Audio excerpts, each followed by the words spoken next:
here? What do I want? What moves it forward? What helps it relax? What, you know, what are the tonal and rhythmic and harmonic elements that make up that that form? And then how do you put different forms next to other forms, like, sonata allegro form, right? Sure. When you get into uh, the part where they go crazy, what do they call that now? I haven't thought about this forever, but the development, right? Yeah, yeah, yeah. The So the exposition and you've got development. your A theme, your B theme, the thing that returns to the da da da, and then it comes back around and it stays in the dominant, or it goes to the tonic the second time around.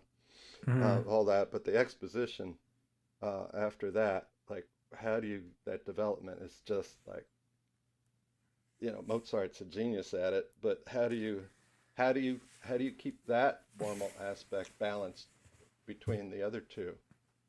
Hmm. Is it necessarily a time thing? Yeah, there's definitely a lot of small bits you have to be able to audiate, I think, before you can get there for sure.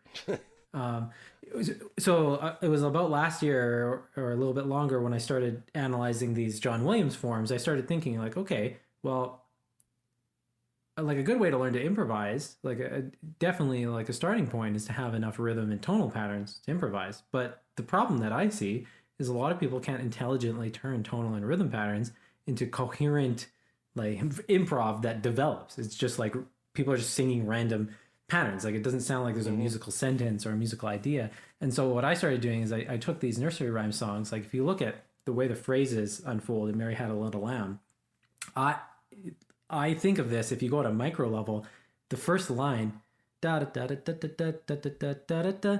To me, that sounds like there's a tiny A, da da da da, and then there's a tiny B, da da da, and then a tiny B, da da da, and then a tiny B, da da da.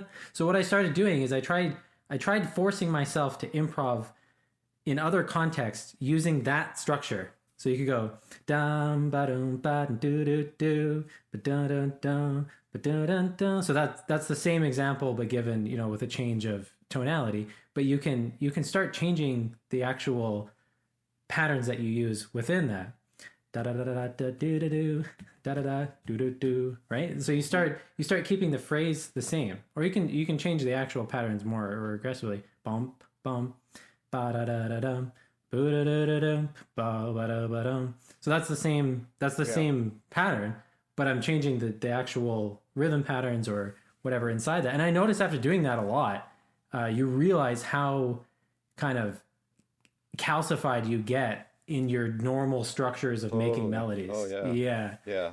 Yeah. So No, that's a I fun exercise. yeah. Let me go back a little bit to Sonata Allegro form. It's like, Hmm. is there a real like Sonata Allegro form that lives in the wild? Because it's like every one of them has an exception. Like there's Yeah. no, No. there's not, there's nothing out there that is like by the book Sonata Allegro form. Is it you know, da da da da da da da da? Is that the closest one we've got? Yeah. Mozart's G minor. I mean, I went through this when I was studying with a composer, and we were I we don't were think that studying these it's out forms. there. Yeah, he was trying to show me like simple ones, but even the simple ones, there's exceptions too. So it's really cool how micro and macro this gets. You know, Yeah, yeah, it's really cool. Or for and then sure. you start looking at whole, like someone like Frank Zappa, like Frank Zappa's whole, not like we're not talking like one piece having a sense of form or one album. Like the guy's career had a sense of continuity. Like there was contrast from album to album, but somehow everything fit together at the end of his life. It's just the weirdest thing. Yeah, totally. The one more thing is that in one of the presentations I gave about the bits and blocks of time in music was another presentation I gave at the Gimmel conference.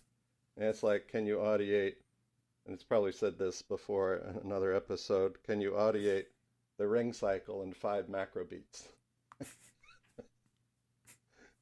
Right? Like at some level you should. Sure. Take Wagner and do that. of course, you can get down to microbeats, but once you get past microbeats, I don't think it matters because if you're already feeling meter and rhythm, melody, then you're fine.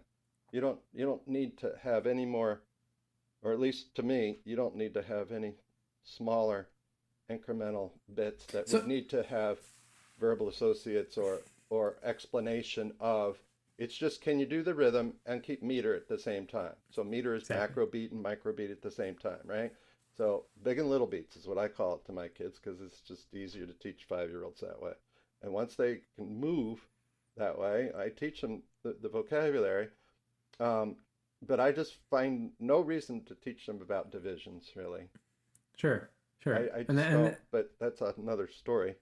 no, but I mean, it is related to this because we started talking like what would be more beneficial? Getting a basic command of meter and knowing a couple different meters like duple and triple, micro and macro beats in both of those, and then having a better understanding of form in audiation or drilling down into divisions. And I think Oh, that it's better to go micro macro form than micro macro into like the rabbit hole of divisions and yeah. everything else because I mean Form is whole hard. We got to start it earlier, and you got to have that sense of it somehow. yeah, yeah. That's why I love my A-B songs or songs that all of a sudden don't have a beat in the middle, and then they Hmm. come back, and then again, it does the same thing. So we stop keeping a beat with our eggs, and we do rattlesnake because there's no beat. Hmm. Great, there's Yeah, great tunes for these kind of contrasts that you always make. yeah, I love this whole topic. It's so refreshing to get into once you've, been in the whole tonal pattern, rhythm pattern Yeah, thing. yeah, Because it's just, I mean, that's how I composed that Locrian tune that I have. It's just, I just stole the form. I stole the micro form from Mary Had a Little Lamb. yeah.